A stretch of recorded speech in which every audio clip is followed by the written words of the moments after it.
Om Jnana-timirandhasya Jnananjana-shalaka Chakshurmilitam Yena Tasmai Shri Gurave Namaha. Some of you may have been present today. There is a function going on throughout the day today, which appears to be, it may appear to be against the principles of Vaishnavism. Chaitanya Mahaprabhu's most important instruction, or the essence of all of his instructions, is well known. Chunadapi sunichena taroriva sahishana amalina manadena kirtaniya sada harihi. You'd like to give the translation of that? Yeah, you give the translation in Tami. So it would appear that, because I've been listening to people praising me all day, that this is against the principles of Vaishnavism. Bhaktisiddhanta Saraswati Thakur addressed this dilemma in one of his Vyasa-puja addresses. He, taking the position of a worldly person, he commented upon what such a person might see if they saw his Vyasa-puja ceremony. And, who is this big animal from the zoo who is very carefully listening to his praises and appears to be very happily listening to them, which is against the principles of Chaitanya Mahaprabhu. So Bhaktisiddhanta Saraswati Thakur at least superficially agreed with that. And he said that if a Vaishnava becomes a guru, then the first U in guru becomes dropped. I'll explain that. Because he was speaking in Bengali. So if the first U becomes dropped, then it becomes Guru, which in Bengali means a cow. Guru. Becomes a Guru. The word Guru becomes changed to Guru, which means cow. So he said that just like that, if a guru thinks, I am a guru, then he becomes just like a big animal. He said if a Vaishnava becomes a guru, then he ceases to be a Vaishnava. Because a Vaishnava is supposed to be more humble than anyone, but the guru's position is he has to take the position of master. He said, but on the other hand, if a Vaishnava doesn't become a guru, then how will the parampara continue? How will the mission of Chaitanya Mahaprabhu to deliver the conditioned souls continue? So, on the one hand, a Vaishnava should never become a guru, because then it's difficult to be a Vaishnava. But on the other hand, if he doesn't become a guru, then others can't become Vaishnavas. But then again, he will think, well, who am I to be a guru? I'm not qualified to be a guru. So Bhaktisiddhanta Saraswati Thakur said that in this dilemma, I presented my case to Chaitanya Mahaprabhu, that what am I supposed to do? And Chaitanya Mahaprabhu replied, Jare dekho tare kaha Krishna upadesh, amar agyai guru hoyat tara idesh. Wherever you go, whoever you meet, instruct them in the science of Krishna. And on my order, you become a guru and deliver this man. And then you may think, well, it's your order, but I'm not qualified to take it up. I'm also a conditioned soul floating in this material world. Maybe it's better I should just do my own bhajan and then I can eventually become Krishna conscious. But then Chaitanya Mahaprabhu replied again, Kabhuna bhadi bhai tomai ei bishoy taranga punarapi ei thai bhabi morashanga. He said that if you simply take up this order in all seriousness to preach and be a guru, then you will never be obstructed by the waves of sense gratification. And you will meet me again at this very place. Means you will always be in my presence. So, Bhaktisiddhanta Saraswati Thakur said, then I considered this order of Chaitanya Mahaprabhu as received in disciplic succession through my guru. And I considered that it is my duty to follow that. That there may be people who don't like this. They don't like to see a person exalted above them and being praised. But Bhaktisiddhanta Saraswati Thakur also explained about this, that it is the duty of the Guru to teach his disciples the Shastra. So in the course of teaching Srimad Bhagavatam, you'll come across the verse spoken by Lord Krishna, Acharyam mang vijaniyam navamanyeta karhichit namartya buddhya suyeta sarvadeva mayo guruhu. Krishna says that one should consider the Acharya to be as good as myself and never disrespect him in any way. One should never consider him an ordinary conditioned soul of this material, but one should consider him the sum total of all the demigods. So Bhaktisiddhanta Saraswati Thakur said that when the Guru comes to this point, should he not teach this verse, the very words of Krishna? That is the duty of the Guru, to teach the Shastra and not change it. Should he instead of reciting this verse, should he instead say, give the Guru a few lashes with a whip? So he said, if I was to do that, then that would be insincerity. I may think that, well, I'm more fallen than the most fallen. I have been ordered to preach. That is Chaitanya Mahaprabhu's order. Bhaktisiddhanta Saraswati Thakur was also ordered by Bhaktivinoda Thakur and by Gaur-Kishore Das Babaji Maharaj to preach. So, having received that order to preach and be a guru, then I have to do that to the full extent. And he quoted a Bengali saying that if a girl comes to dance on the stage, then she shouldn't pull the cloth over her head. She should not, no. It's a bit of a funny saying, I'll explain it. That usually see a young girl, at least maybe not in South India, it used to be the culture here, so I'm told, but it's changed. If they come in public or in the presence of respectable people, they'll cover their head with their sari cloth. That is to express some shyness and chastity. But of course, shy and chaste girls, they don't dance in public on the stage. Although nowadays things are different. Someone will be very proud if his daughter is a beauty queen. They know what it means. So, if the girl comes to dance on the stage, you're already in a different position of being shy and chaste. So if you pull the veil, it's completely contradictory. So you've come to do something which is against the ordinary etiquette, so do it. It's a shameless position. It's a long word, huh? So in the same way, he was indicating that Guru is a shameless position. That instead of, actually you're supposed to be the servant of everyone, but you serve everyone by telling them, do this, don't do that, you rascal, nonsense, fool, etc. So if you take the position of Guru, you have to do it. You have to instruct others. Actually, Prabhupada, one time there are different occasions, I think, some incidents. Once in England, some nuns came to see him. You know these nuns, these like Christian sannyasinis meeting. So they challenged him, are you the spiritual master of this movement? So Prabhupada said, no, I am the spiritual servant of this movement. Another time in Sweden, Prabhupada was lecturing at Uppsala University. So Prabhupada was describing the Varnashram system. And he was describing about the first class man, second class man, third class man, fourth class man.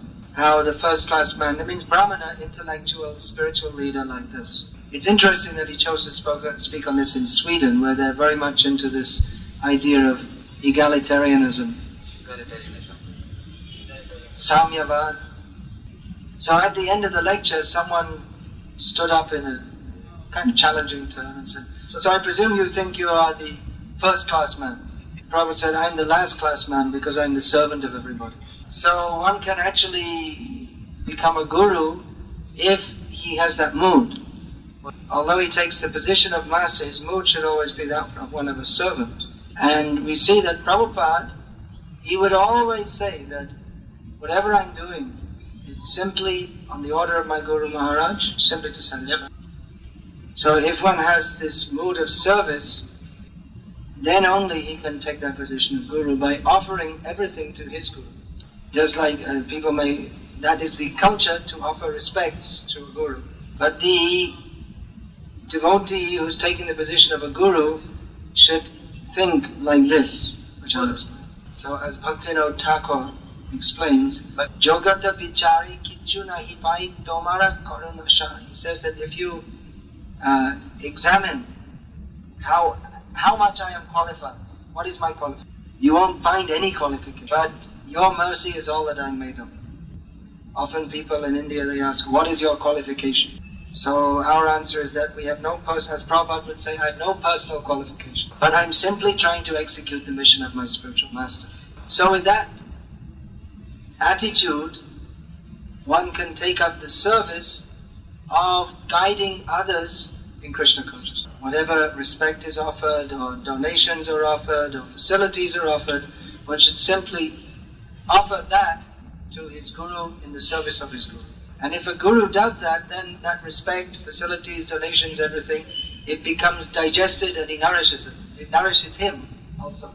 But if he thinks, well, this respect that's due to me, or if he becomes envious of his own guru, or if he thinks, now I'm such a great personality, if he thinks, now I don't need the mercy of my guru, or now I know better than my guru, if he thinks like that, then that respect and all the facilities of it becomes indigestible and turns to poison and pollutes his mind. Now, going back to the lecture of Bhaktisiddhanta Saraswati Thakur, he said that I will not listen to the protestations of insincere people who object to my being honored in this way.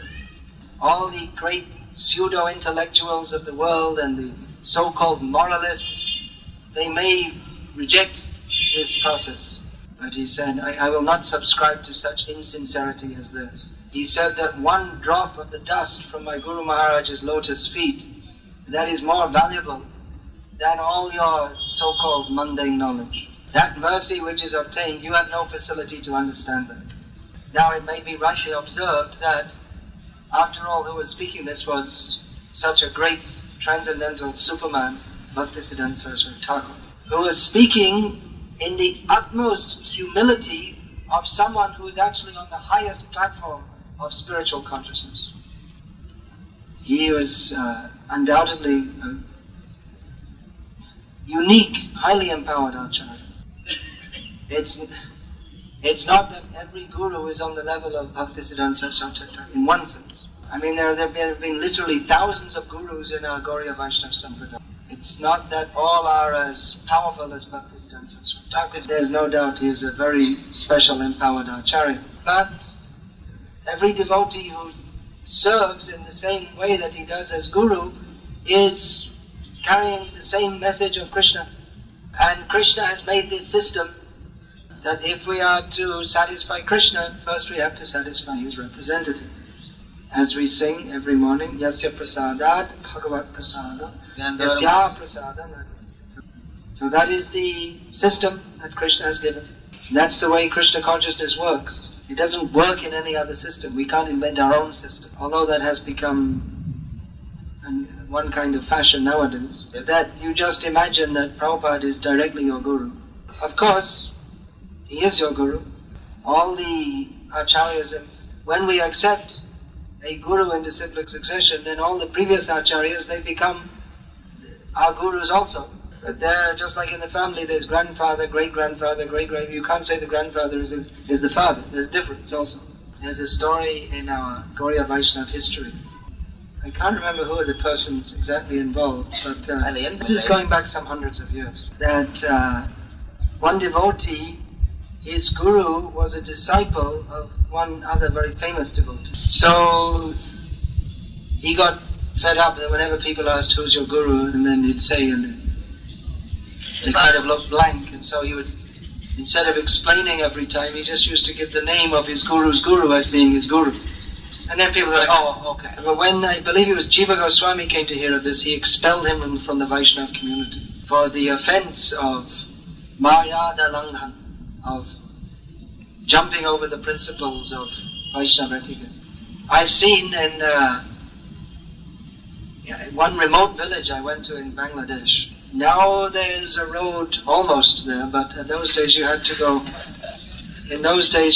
by chug, this kind of slow boat with a small engine for about 3 hours, and then get a rowboat because the stream was too narrow for another hour or so, and then walk some distance. So it's pretty remote.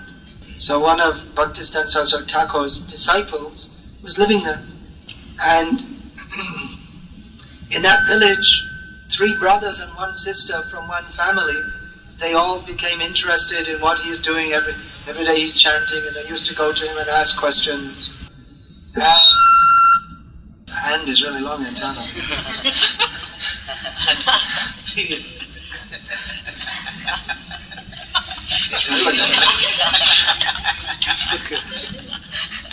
So, anyway, he eventually initiated these 3 brothers and 1 sister, and they were his only disciples.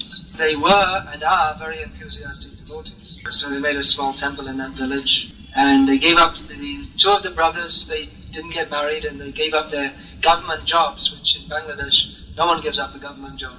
It means you have a fixed income, which is something very valuable in a country where income is not that much incoming. And then they came in contact with our ISKCON devotees. Between their efforts and the ISKCON devotees' efforts, I think they have more than 200 people in that village initiated now, which is especially surprising because it's a fishing village. So they all had to change their profession, which is not so easy. Generally in Bangladesh we find the fishing community, even though their way of life, their means of income is rather horrible, but they're very much inclined, they're very humble and they're very inclined to the Vaishnava cult. And I was just making the point that by speaking about this guru, his name was Chakrapani Dasadikari, how he was a simple, humble Vaishnava and had very few disciples.